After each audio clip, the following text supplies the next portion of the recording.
เป็นหนึ่งความเชื่อของคนโบราณ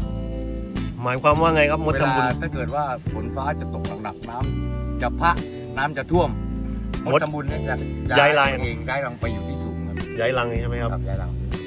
แล้วถ้าบนอาคารนะครับ ถ้ามุดขึ้นไปบนอาคารนะครับ ถ้ามดนี้ขึ้นบนอาคารแปลว่าจะมีฝนตกหนัก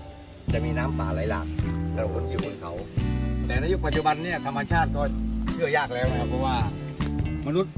เปลี่ยนแปลงธรรมชาติจนธรรมชาติมาทำลายมนุษย์ในยุคปัจจุบัน อย่างเหมือนที่พักสงฆ์เนี่ยยังดูได้ ยังดูได้อยู่ที่ พ นี่ วกเล็กพวกอะไรต่าง พวกม ๆ ดพวกนก เกียร์ เกี้ยแล้วมาเกี้ย เกียคืออะไรครับ แม่มด แม่มด แม่ปลว แม่ ก ปลวก นะครับ นี่ แม่มดมากกว่าแม่ปลวกตัวสีขาว นี่คือ มดทำไม่รู้ชื่อจริงๆเขาเรียกอะไรผมเรียกชื่อเล่นก็มดทำบุญ นี่คือผลกระทบของ climate change นะครับภูมิปัญญาท้องถิ่นจะดูการ เลื่อนย้าย เคลื่อนย้ายเปลี่ยนรังจากตรงนี้มันที่ต่ำอะ ต่ำไปที่สูงมาที่ต่ำไม่แสดงว่าฝนไม่หนักครับ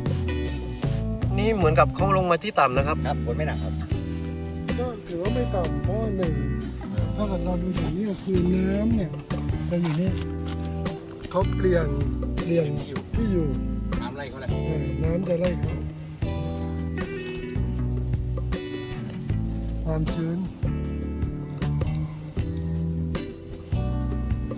ของดิน คนรุ่นใหม่นี้ก็จะไม่รู้แล้วนะครับว่า ไม่รู้ว่าไม่รู้ มดเปลี่ยนรัง ย้ายรัง เพราะอะไร เพราะอะไร นอกจากว่านกพวกนี้เขาจะรู้สภาพของอากาศว่าฝนจะตกไม่ตกอะไร มีมดมีนกเขา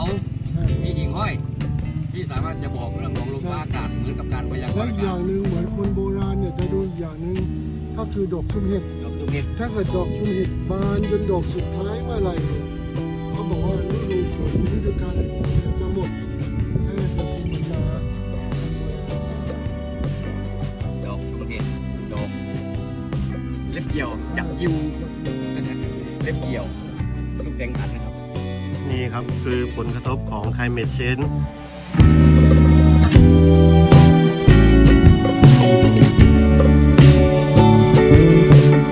ขอบคุณครับ สวัสดีครับ